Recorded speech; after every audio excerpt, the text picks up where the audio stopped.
A quiet suburban street in Battle Creek, Michigan on a sunny April afternoon. Neighbors going about their day, kids playing, nothing out of the ordinary. Then suddenly, the peace is shattered by a desperate 911 call. A woman's voice cracks over the line, frantic, terrified. "My husband tried to kill me. He was strangling me. I had to defend myself. I shot him. I don't think he's alive." Dispatchers rush police to the home on Ridgeway Drive expecting to find a battered wife fighting for her life. But when officers burst through the door, they find 31-year-old Andrea Graham standing there, relatively composed, and what she says next sends chills down their spines. "I shot him a couple of times, and I wanted to make sure he was out of his misery." Her husband, 31-year-old Alan Graham, lay dead in the basement from multiple gunshot wounds. No signs of the brutal strangulation she described. No defensive wounds on her neck.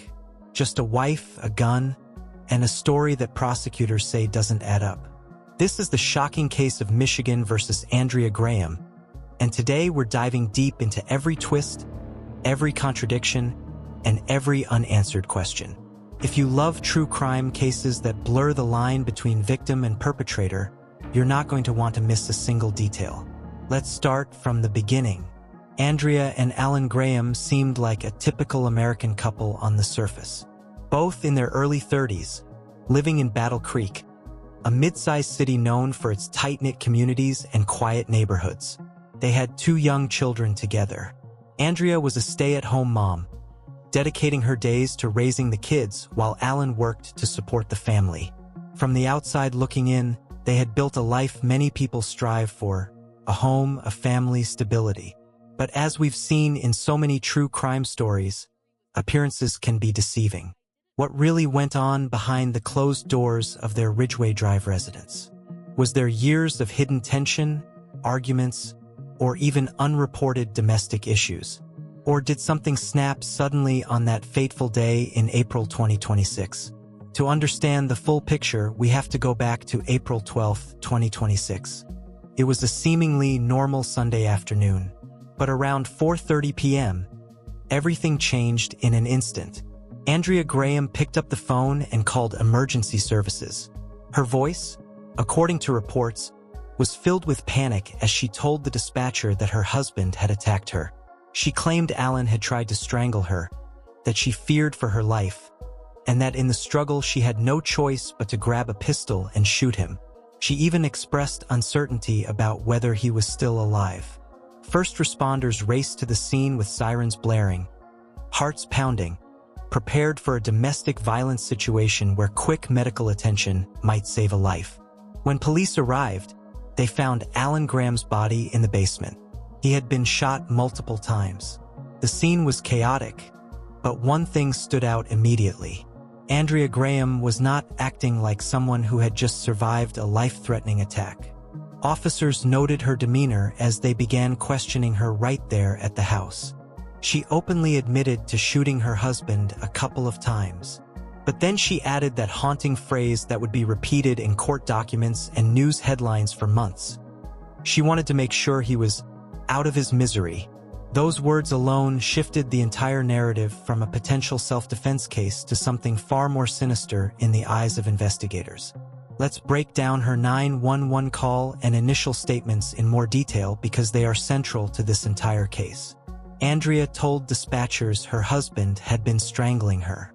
In domestic violence situations, strangulation is a serious red flag, often indicating a high risk of future homicide.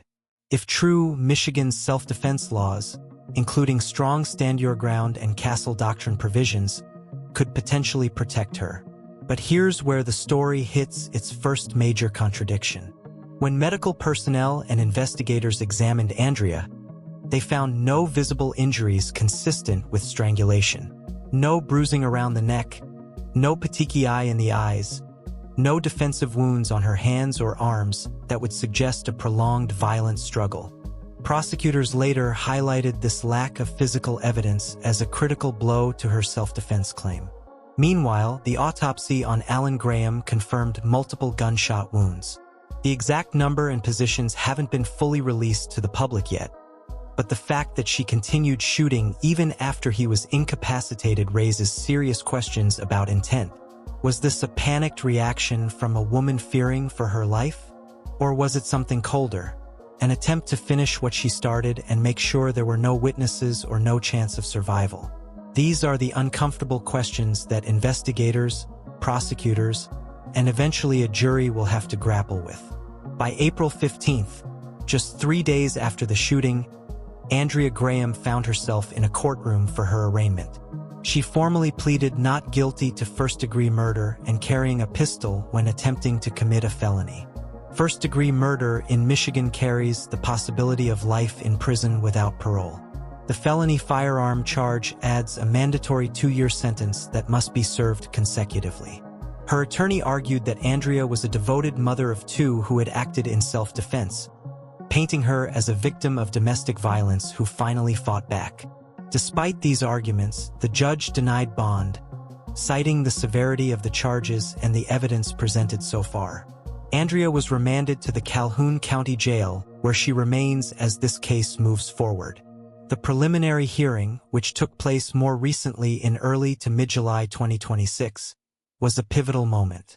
This is where the prosecution had to show probable cause that a crime was committed and that Andrea was likely responsible. They laid out the 911 call, her statements to officers at the scene, the lack of corroborating injuries, and the damning out of his misery comment.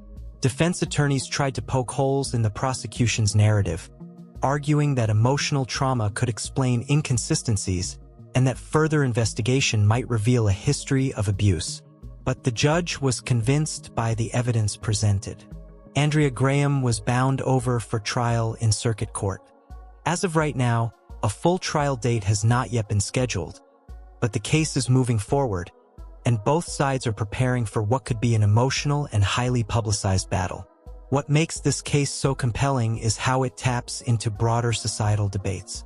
Self-defense claims in domestic violence situations are incredibly complex. On one hand, we must believe women who say they've been abused and give them the benefit of the doubt when they fight back. On the other hand, the justice system demands evidence, especially when a life has been taken. Michigan law allows deadly force if a person reasonably believes they face imminent death or great bodily harm. But reasonably is the key word, and that's what prosecutors will challenge.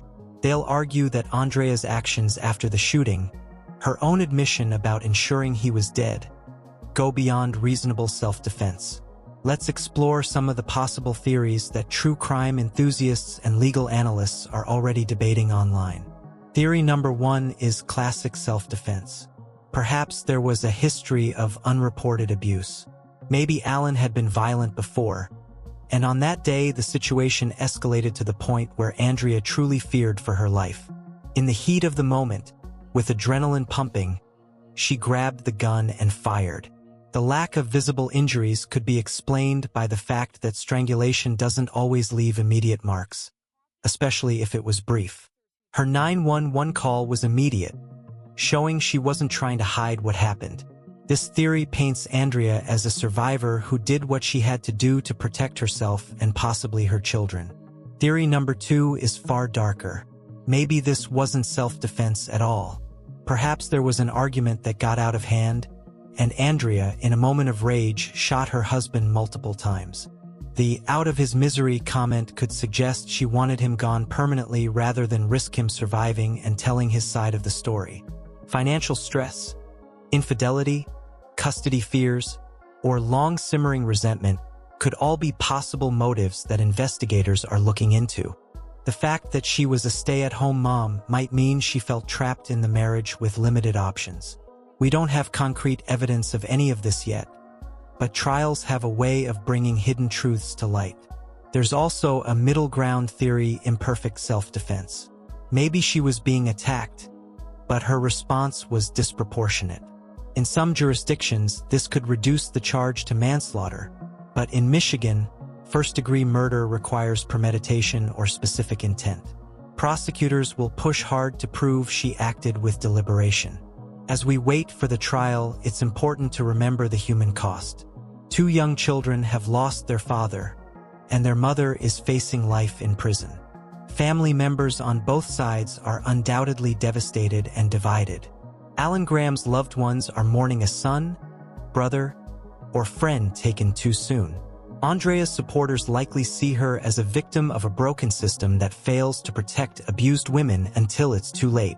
This case reminds us how quickly a domestic situation can turn deadly, and how difficult it is to find truth when emotions, trauma, and conflicting stories collide.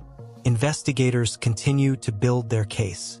They're examining phone records, any prior police calls to the home, financial documents, witness statements from neighbors or friends, and forensic evidence from the gun and scene. Digital evidence like text messages or social media activity could prove crucial. If there's any history of threats or violence, it could swing the case dramatically in either direction. Legal experts following the case note that Andrea's own words will be her biggest hurdle. Juries tend to focus heavily on statements made in the immediate aftermath of a crime because they're often seen as the most authentic. That "out of his misery" line is particularly damaging because it implies she had time to think and chose to continue the violence. Defense attorneys will likely try to contextualize it as panic or shock, arguing she was in a dissociative state after a traumatic event. As this story develops, we're seeing it play out against the backdrop of other high-profile self-defense cases involving women. Public opinion is often split along gender lines, with some automatically siding with the wife and others demanding accountability regardless of gender. What do you think so far? Does the lack of physical evidence convince you that this wasn't self-defense? Or do you believe more evidence could emerge that supports Andrea's version of events? Drop your thoughts in the comments below. I read every single one, and these discussions are what make true crime communities so powerful. Looking ahead, the trial itself promises to be intense. Expect emotional testimony from family members, forensic experts breaking down the gunshot wounds and lack of injuries, and perhaps even Andrea taking the stand to tell her story in her own words. The outcome could hinge on whether the jury believes her fear was reasonable and whether her actions crossed the line into murder. For now, Andrea Graham sits in jail, presumed innocent until proven guilty, as our justice system requires. Alan Graham's life has been cut short, leaving behind children who will grow up without either parent in the home. It's a heartbreaking reminder of how fragile families can be and how one moment of violence can destroy everything. If you're new here, make sure to subscribe and hit the notification bell so you don't miss future updates on this case or other deep dive true crime stories. Like this video if you want more content on Michigan cases, domestic violence tragedies, or self-defense debates. Share it with fellow true crime fans who need to hear this story. And remember, while we discuss these cases in detail, real lives are affected. If you or someone you know is experiencing domestic violence, please reach out to the National Domestic Violence Hotline or local resources for help. What a tragic and complicated case this is turning out to be. Will justice be served for Alan Graham? Will Andrea Graham walk free or spend the rest of her life behind bars? Only time and a jury will tell. Thanks for joining me on this deep dive into the Andrea Graham case. Stay curious, stay safe, and I'll see you in the next video where we'll tackle another compelling story from the world of true crime. Until then, take care.